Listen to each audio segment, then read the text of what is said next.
নমস্কার, সবিতা লাইফস্টাইল পরিবার থেকে সবাইকে স্বাগত। আজ নিয়ে আসলাম ডাটা চচ্চড়ি। তবে ডাটা চচ্চড়িটা কিভাবে করব সেটাই আজ আমি তোমাদের সাথে শেয়ার করব। স্কিপ না করে পুরো ভিডিওটি দেখার অনুরোধ রইল। চলো তাহলে দেখে নেওয়া যাক। প্রথমে ডাটাগুলোকে কেটে ধুয়ে পরিষ্কার করে নিয়েছি। আর দেখো একদম খোসা সমেতই আমি মাঝে দিয়ে 2 টুকরো করে নিয়েছি। তারপর লবণ দিয়ে নিলাম আর দিয়ে দিচ্ছি গুঁড়ো করে রাখা চিনি দিয়ে দিলাম। আর এইভাবে 10 মিনিট ঢাকা দিয়ে রেখে দেব।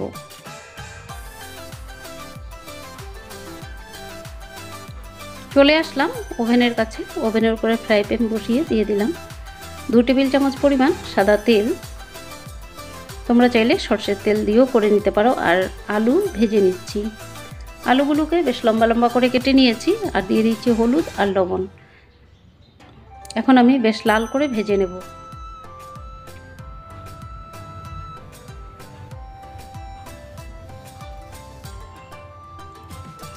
আলু ভাজা হয়ে গেছে, এখন আমি নামিয়ে নিচ্ছি।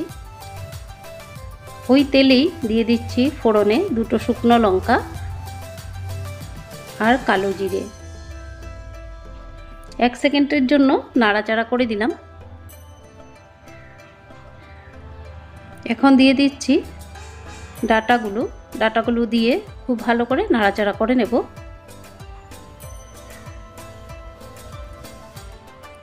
আর দিয়ে দিচ্ছি সামান্য পরিমাণে লবণ। লবণটা অবশ্যই বুঝে দিতে হবে, যেহেতু আগে আমি লবণ দিয়ে মেখে রেখেছিলাম। আর দিয়ে দিচ্ছি হলুদ গুঁড়ো দিয়ে আবারও খুব ভালো করে নাড়াচাড়া করে নিচ্ছি।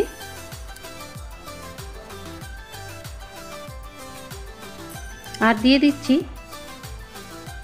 পেস্ট করে রাখা সরষে আর কাঁচা লঙ্কা একসঙ্গে আমি পেস্ট করে নিয়েছি।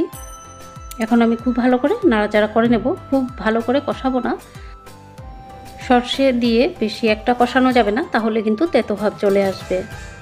হালকা নাড়াচাড়া করে নিলাম আর ওই বাটিটা দিয়েই কিন্তু জল দিয়ে দিলাম। দিয়ে আবারও খুব ভালো করে একটু নাড়াচাড়া করে নিচ্ছি। আর দিয়ে দিচ্ছি ভেজে রাখা আলু। ভিডিওটি দেখে যদি ভালো লাগে অবশ্যই সাবস্ক্রাইব করে সঙ্গে থাকবে। সাবস্ক্রাইব করে রাখলে আমি যখন নতুন ভিডিও আপলোড দেব সঙ্গে সঙ্গে তোমাদের নোটিফিকেশনে পৌঁছে যাবে। আর ছোট্ট করে একটা লাইক দেওয়ার অনুরোধ রইল। তোমাদের লাইকই কিন্তু আমার ভিডিও করার উৎসাহ বাড়ে। দিয়ে দিচ্ছি সামান্য পরিমাণে জল ডাটাগুলো সিদ্ধ হওয়ার জন্য।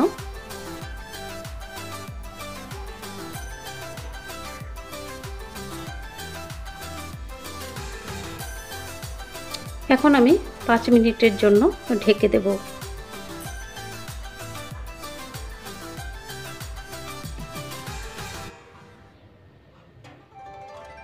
5 মিনিট পর আমি ফিরে আসলাম। এখন আমি নাড়াচাড়া করে দিচ্ছি।